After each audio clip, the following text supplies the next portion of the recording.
Hello बच्चों, all exam preparation channel में बहुत बहुत स्वागत है। तो बच्चों, आज मैं फिर से एक नया वीडियो लेकर आई हूँ। यह वीडियो बार वर्क असिस्टेंट एग्ज़ाम और यूडीसी के लिए बहुत उपयोगी है। और बच्चों, वीडियो स्टार्ट करने के पहले मैं आपसे कहना चाहूँगी, अगर मेरे वीडियो आपको पसंद आ रहे हैं तो प्लीज़ लाइक ज़रूर करें बच्चों, ताकि मैं मोटिवेट हूँ। और मोटिवेट होंगी तो आपको इसी प्रकार के अन्य वीडियो बनाकर डालूँगी। और साथ साथ शेयर करें ताकि अन्य बच्चों को भी फ़ायदा मिले। और सब्सक्राइब करें और बेल आइकन ज़रूर दबाएं, जिससे जो भी नया वीडियो बनाऊं वो तुरंत ही प्रोवाइड हो जाए। तो बच्चों, यहाँ पर मैं कहना चाहूँगी कि कल मैंने वीडियो नहीं डाला था आपको, क्योंकि मैं किसी काम से मुझे बाहर जाना पड़ा था। इसलिए मैंने आज जो वीडियो बनाया है इसमें दुगने क्वेश्चन यानी 30 क्वेश्चन मैंने आपको दिए हैं। तो पढ़ते हैं बच्चों, इस पीडीएफ में क्या है और इस वीडियो में क्या है। तो यहाँ पर बच्चों पहला क्वेश्चन है, निम्नलिखित में से कौन कीट नहीं है। पहला ऑप्शन है तितली, दूसरा है मकड़ी, तीसरा है तिलचट्टा और चौथा है मच्छर। करिए आप लोग, मैं टाइम देती हूं आपको। ठीक है बच्चों, इसका आंसर बताती हूं। इसका आंसर है मकड़ी। नेक्स्ट है बच्चों, जाइलम निम्नलिखित में से किसके परिवहन में मदद करता है। पहला है पोषक तत्व, दूसरा है पानी, तीसरा है खाना, चौथा है पानी और खाना दोनों। करिए आप लोग पहले, मैं समय देती हूं। जाइलम निम्नलिखित में से किसके परिवहन में मदद करता है। पहला है पोषक तत्व, दूसरा है पानी, तीसरा ऑप्शन है खाना, चौथा है पानी और खाना दोनों। ठीक है बच्चों, इसका आंसर बताती हूं मैं। इसका आंसर है पानी। नेक्स्ट है बच्चों, यहां पर बच्चों मैं एक बात कहना चाहूंगी, जो जाइलम है वो पानी का परिवहन में मदद करता है और फ्लोएम जो है भोजन के परिवहन में मदद करता है। क्योंकि यहां पर क्वेश्चन की जगह मतलब जाइलम की जगह फ्लोएम आ जाए तो आप लोग याद रखिए कि जाइलम जो है पानी के लिए परिवहन में मदद करता है और फ्लोएम भोजन में परिवहन में मदद करता है। नेक्स्ट है बच्चों, 5 राज्य वर्गीकरण का प्रस्ताव किसने रखा। 5 राज्य वर्गीकरण का प्रस्ताव किसने रखा। पहला है वीटेकर, दूसरा है बीजरनी नक, तीसरा है अनर्स्ट, चौथा है इवानो बस्की। पहला है वीटेकर, दूसरा है बीजरिन निक, तीसरा है अनर्स्ट और चौथा है इवानो बस्की। बताइए आप लोग। ठीक है बच्चों, इसका आंसर बताती हूं मैं। इसका आंसर है पहला वाला वीटेकर। नेक्स्ट है बच्चों, इटाई इटाई रोग के लिए कौन सी धातु जिम्मेदार है। पहला है क्रोमियम, दूसरा है निकल, तीसरा है पारा, चौथा है कैडमियम। समय दे रही हूं, करिए। इटाई इटाई रोग के लिए कौन सी धातु जिम्मेदार है। क्रोमियम, निकिल, पारा, कैडमियम, कौन सी है। ठीक है बच्चों, इसका आंसर बताती हूं। इसका आंसर है कैडमियम। नेक्स्ट है बच्चों, यहां पर एक बात और कहना चाहूंगी बच्चों में कि ब्लैक फुट रोग जो है वो आर्सेनिक के कारण होता है। जैसे इटाई इटाई रोग होता है कैडमियम के कारण, तो ब्लैक फुट रोग जो है वो आर्सेनिक के कारण होता है। तो नेक्स्ट है बच्चों, यहां पर एक बात और है कि मीन माता जो रोग है वो मरकरी के कारण होता है। जैसे कि मैं आपको समझाना चाहूंगी, यहां पर पूछा है इटाई इटाई रोग, तो इटाई इटाई रोग जो है वो कैडमियम के कारण होता है। अगर इसकी जगह ब्लैक फुट रोग आ जाए तो आर्सेनिक के कारण होता है, और मीन माता रोग आ जाए तो पारा के कारण होता है। आप समझी गए होंगे। नेक्स्ट है बच्चों, मादा एनोफिलीज मच्छर निम्नलिखित में से किस बीमारी से होता है। मादा एनोफिलीज मच्छर निम्नलिखित में से किस बीमारी से होता है। पहला है छोटी माता, दूसरा है मलेरिया, तीसरा है हैजा, चौथा है काला बुखार। करिए आप लोग। इसका आंसर है बच्चों मलेरिया। नेक्स्ट है बच्चों, निम्नलिखित में से कौन मानव शरीर के विभिन्न भागों में ऑक्सीजन ले जाता है। निम्नलिखित में से कौन मानव शरीर के विभिन्न भागों में ऑक्सीजन ले जाता है। पहला है लाल रक्त कोशिकाएं, दूसरा है श्वेत रक्त कोशिकाएं, तीसरा है तंत्रिकाएं और चौथा है प्लाज्मा। करिए आप लोग। ठीक है बच्चों, इसका आंसर बताती हूं। इसका आंसर है पहला वाला लाल रक्त कोशिकाएं। नेक्स्ट है बच्चों, यहाँ पर बच्चों मैं एक बात और कहना चाहूंगी, यहाँ पर जो वाइल्ड ब्लड सेल हैं, सफेद रक्त कोशिकाएं होती हैं, वो प्रतिरक्षा कोशिकाएं होती हैं। इनको मानव शरीर की सैनिक कहा जाता है क्योंकि अपनी सुरक्षा करती हैं, ये बॉडी की सुरक्षा करती हैं कोशिकाओं की। तो आप लोग याद रखिएगा कि जो व्हाइट सेल होते हैं, व्हाइट ब्लड सेल होते हैं, उनको मानव शरीर का सैनिक कहा जाता है। इस पर क्वेश्चन आ सकता है, और ये हमारी बॉडी की प्रतिरक्षा करती हैं। नेक्स्ट है बच्चों, निम्नलिखित में से कौन सा कार्य मानव शरीर में गुर्दे द्वारा किया जाता है? निम्नलिखित में से कौन सा कार्य मानव शरीर में गुर्दे द्वारा किया जाता है? पहला है मल त्याग, दूसरा है श्वसन, तीसरा है पाचन, चौथा है परिवहन। करिए आप लोग, क्वेश्चन इंपॉर्टेंट है। ठीक है बच्चों, इसका आंसर मैं देती हूं, पहला वाला मल का त्याग। नेक्स्ट है बच्चों, 8वां क्वेश्चन है आपका ये, मानव शरीर का कौन सा हिस्सा ऑस्टियोपोरोसिस नामक बीमारी से प्रभावित होता है? पहला है हड्डियां, दूसरा है फेफड़े, तीसरा है यकृत और चौथा है गुर्दा। यानी मानव शरीर का कौन सा हिस्सा ऑस्टियोपोरोसिस नामक बीमारी से प्रभावित होता है? पहला है हड्डियां, दूसरा है फेफड़े, तीसरा है यकृत, चौथा है गुर्दा। बताइए। ठीक है बच्चों, इसका आंसर बताती हूं। इसका आंसर है पहला वाला यानी हड्डियां। नेक्स्ट है बच्चों, जीरोफ्थैल्मिया विटामिन डैश की कमी के कारण होता है। यानी जीरोफ्थैल्मिया जो बीमारी है, ये किस विटामिन की कमी के कारण होती है? पहला दिया ए, दूसरा दिया सी विटामिन, तीसरा विटामिन डी और चौथा विटामिन ई। किस विटामिन की कमी के कारण होता है जीरोफ्थैल्मिया? विटामिन ए की कमी से, विटामिन सी की कमी से, विटामिन डी की कमी से, विटामिन ई की कमी से। ठीक है बच्चों, इसका आंसर बताती हूं, पहला वाला विटामिन ए की कमी से जीरोफ्थैल्मिया बीमारी होती है। नेक्स्ट है बच्चों, कीटों के अध्ययन को कहा जाता है भूगर्भ शास्त्र, दूसरा कीट विज्ञान, तीसरा इंसेक्टोलॉजी और चौथा पक्षी विज्ञान। पहला है जियोलॉजी यानी भूगर्भ विज्ञान, दूसरा कीट विज्ञान, तीसरा इंसेक्टोलॉजी और चौथा पक्षी विज्ञान। करिए आप लोग, कीटों के अध्ययन को क्या कहा जाता है? भूगर्भ शास्त्र, कीट विज्ञान, इंसेक्टोलॉजी या पक्षी विज्ञान? ठीक है बच्चों, इसका आंसर बताती हूं, कीट विज्ञान, क्योंकि कीटों का अध्ययन है तो कीट विज्ञान ही होगा। नेक्स्ट है बच्चों, निम्नलिखित में से कौन सी ग्रंथि फेफड़ों के बीच मौजूद है? पहला है पीनियल ग्लैंड, दूसरा है पिट्यूटरी, तीसरा थाइमस और चौथा हाइपोथैलेमस। करिए आप लोग, पहला पीनियल, दूसरा पिट्यूटरी, तीसरा थाइमस, चौथा हाइपोथैलेमस। ठीक है बच्चों, इसका आंसर बताती हूं, इसका आंसर है थाइमस। नेक्स्ट है बच्चों, निम्नलिखित में कौन एक कशेरुक नहीं है? निम्नलिखित में से कौन एक कशेरुक नहीं है? पहला है स्तन प्राणी, दूसरा मछली, तीसरा घोंघा और चौथा चिड़िया। पहले आप लोग करिए, कौन एक कशेरुक नहीं है? स्तन प्राणी, मछली, घोंघा, चिड़िया। करिए आप लोग। ठीक है बच्चों, इसका आंसर बताती हूं, इसका आंसर है घोंघा। नेक्स्ट है बच्चों, कौन सा रक्त समूह एक सार्वभौमिक दाता है? Universal donor. पहला है ओ नेगेटिव, दूसरा ए बी पॉजिटिव, चौथा है ए पॉजिटिव, तीसरा ए पॉजिटिव और चौथा है बी पॉजिटिव। पहला ओ नेगेटिव, दूसरा ए बी पॉजिटिव, तीसरा ए पॉजिटिव और चौथा बी पॉजिटिव। यूनिवर्सल डोनर, सार्वभौमिक दाता कौन है? करिए आप लोग, पहले खुद करने की कोशिश करिए। ठीक है, इसका आंसर बताती हूं, पहला वाला ओ नेगेटिव।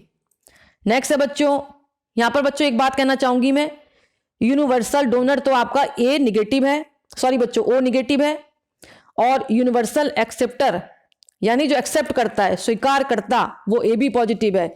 ये किसी भी समूह का ब्लड ले सकता है, ए बी पॉजिटिव। और यूनिवर्सल डोनर जो है वो ओ नेगेटिव है, वो सभी को दे सकता है। इस बात को याद रखिए।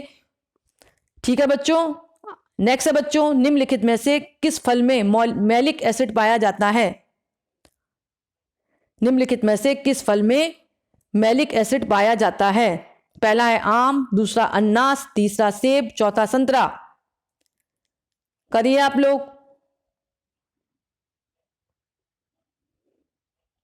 ठीक है बच्चों, इसका आंसर बताती हूं। इसका आंसर है सेब। सेब में मैलिक एसिड पाया जाता है।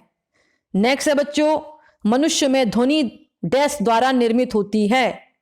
पहला मेंडुला, दूसरा घेगा और तीसरा गला, चौथा कंठस्थ। पहला है मेडुला, दूसरा है घेगा और तीसरा है गला, चौथा है कंठस्थ। बताइए आप, मनुष्य में जो ध्वनि होती है वो किसके द्वारा निर्मित होती है? ध्वनि जो आवाज होती है। ठीक है बच्चों, इसका आंसर बताती हूं। इसका आंसर है गला। गले के द्वारा ही तो हम बोलते हैं और गले के द्वारा ही हम कोई भी चीज याद करते हैं, क्योंकि बोलेंगे तभी तो हमें याद होगी। ठीक है बच्चों, नेक्स्ट क्वेश्चन है, रेफ्रिजरेटर में शीतलक के लिए कौन सी गैस का उपयोग किया जाता है? रेफ्रिजरेटर में शीतलक के लिए कौन सी गैस का उपयोग किया जाता है? पहला कार्बन डाइऑक्साइड, दूसरा नाइट्रोजन, तीसरा कार्बन डाइऑक्साइड और चौथा है फ्रेऑन। करिए आप लोग। ठीक है बच्चों, इसका आंसर बताती हूं, फ्रेऑन, चौथा वाला। नेक्स्ट है बच्चों, यहां पर मैं बताना चाहूंगी बच्चों, जो फ्रेऑन है इसका है डाइक्लोरो डिफ्लोरोमेथेन। इसका फुल नाम भी आ सकता है। भाई कहने का मतलब बच्चों, रेफ्रिजरेटर में शीतलक के लिए कौन सी गैस का उपयोग किया जाता है? फ्रेऑन का। कभी कभी क्वेश्चन आ जाए कि फ्रेऑन का फुल नाम बताओ, तो डाइफ्लोरोमीथेन, ये याद रखिएगा आप लोग। नेक्स्ट है बच्चों, स्टेनलेस स्टील का एक मिश्र धातु है। स्टेनलेस स्टील डैश एक मिश्र धातु है किसकी? पहला वाला कार्बन एंड आयरन, दूसरा कार्बन स्टील एंड आयरन, तीसरा है कार्बन स्टील एंड क्रोमियम और चौथा है carbon chromium nickel and iron. बताइए, करिए पहले अपने आप। स्टेनलेस स्टील डैश का एक मिश्र धातु है, कार्बन एंड आयरन, दूसरा है कार्बन स्टील एंड आयरन, तीसरा है कार्बन स्टील एंड क्रोमियम और चौथा है carbon chromium nickel and iron. ठीक है बच्चों, इसका आंसर बताती हूं, carbon chromium nickel and iron, fourth वाला। नेक्स्ट है बच्चों, जर्मन सिल्वर एक मिश्र धातु है। जर्मन सिल्वर एक मिश्र धातु में डैश धातु नहीं होता। क्वेश्चन को फिर से समझेंगे। जर्मन सिल्वर एक मिश्र धातु में डैश धातु नहीं होता। कौन सा धातु नहीं होता? पहला है निकेल, दूसरा है कॉपर, चौथा है सिल्वर, सॉरी बच्चों, तीसरा है सिल्वर और चौथा है जिंक। पहला निकेल, दूसरा कॉपर, तीसरा सिल्वर, चौथा जिंक। कौन सा धातु नहीं होता? पहले करिए अपने आप। ठीक है बच्चों, इसका आंसर बताती हूं। इसका आंसर है सिल्वर। जर्मन सिल्वर एक मिश्र धातु है, उसमें कौन सा धातु नहीं होता?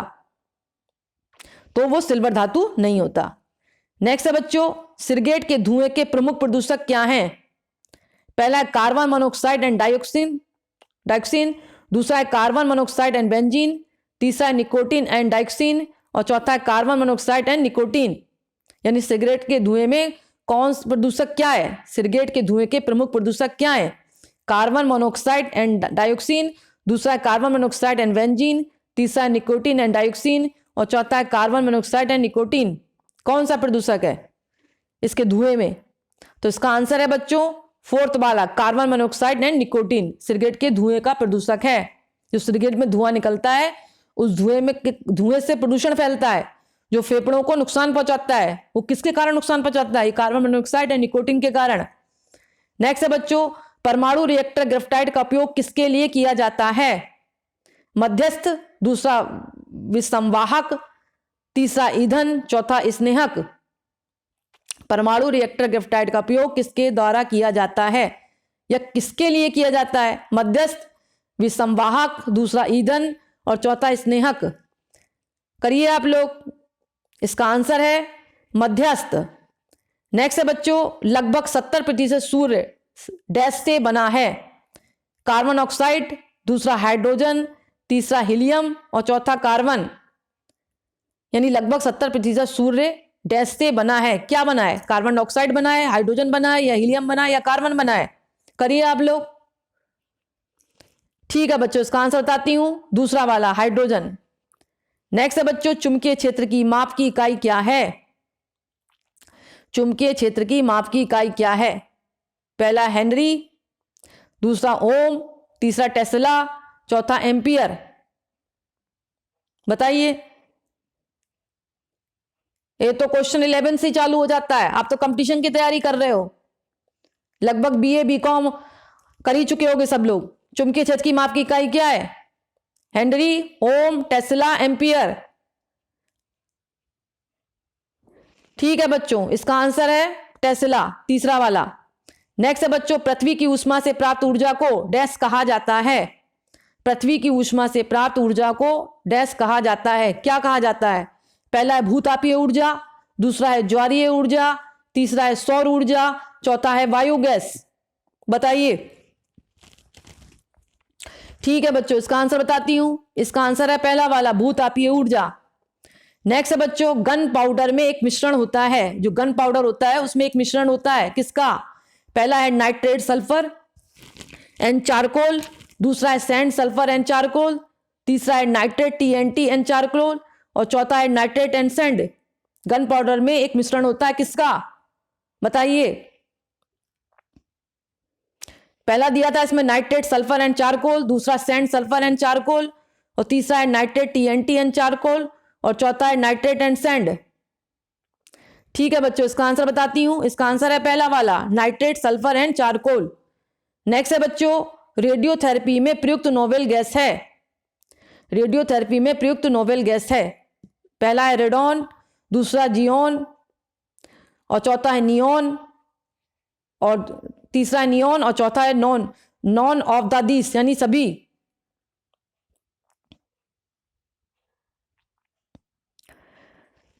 ठीक है बच्चों, इसका आंसर बताती हूं। पहला वाला रेडॉन। भाई रेडियोथेरेपी में एक नोबेल गैस है, इसमें क्वेश्चन ये था, पहला रेडॉन, दूसरा जियोन, और तीसरा नियोन, या डी। आप ये भी आ सकता है डी ऑप्शनल में कि कोई नहीं या सभी, इस तरह से भी लास्ट वाला आ सकता है, तो आप लोग ध्यान रखिए रेडॉन होता है। नेक्स्ट है बच्चों, हाइड्रोजन बम डैश के सिद्धांत पर आधारित है। यह क्वेश्चन तो 10वीं से ही चालू हो जाता है। अगर जिस बच्चे को याद नहीं है, समझ लो बच्चे की पढ़ाई बहुत ढीली चल रही है, मन लगाकर पढ़िए। 21 फरवरी को एग्जाम है। हाइड्रोजन बम डैश के सिद्धांत पर आधारित है। पहला नियंत्रित विखंडन प्रतिक्रिया, दूसरा नियंत्रण विखंडन प्रतिक्रिया, तीसरा नियंत्रण संलयन प्रतिक्रिया, और चौथा नियंत्रित संलयन प्रतिक्रिया। सेम करिए और अपनी कमी को देखिए। अगर ये क्वेश्चन नहीं कर पा रहा कोई बच्चा, समझ लो उसकी पढ़ाई बहुत ढीली है। ठीक है बच्चों, इसका आंसर बताती हूं मैं, फोर्थ वाला, अनियंत्रित संलयन प्रतिक्रिया। नेक्स्ट है बच्चों, निम्नलिखित में से कौन ऑप्टिकल भ्रम है? पहला चांदनी, दूसरी मृग तृष्णा, तीसरा प्रतिबिंब, और चौथा प्रभामंडल। निम्नलिखित में से कौन ऑप्टिकल भ्रम है? बताइए आप लोग। चांदनी, मृग तृष्णा, प्रतिबिंब और प्रभामंडल। ठीक है बच्चों, इसका आंसर बताती हूं। इसका आंसर है मृग तृष्णा। नेक्स्ट है बच्चों, डिटर्जेंट जोड़ने पर पानी की सतह का तनाव। डिटर्जेंट जोड़ने पर पानी की सतह का तनाव पहला होता है कम होती है, दूसरा बढ़ती है, तीसरा कोई परिवर्तन नहीं होता, चौथा शून्य हो जाता है। करिए। ठीक है बच्चों, इसका आंसर बताती हूं, कम होती है।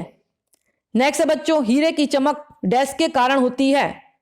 प्रकाश का हस्तक्षेप, दूसरा प्रकाश का अपवर्तन, तीसरा प्रकाश का कुल आंतरिक प्रतिबिंब, और चौथा प्रकाश का ध्रुवीकरण। करिए।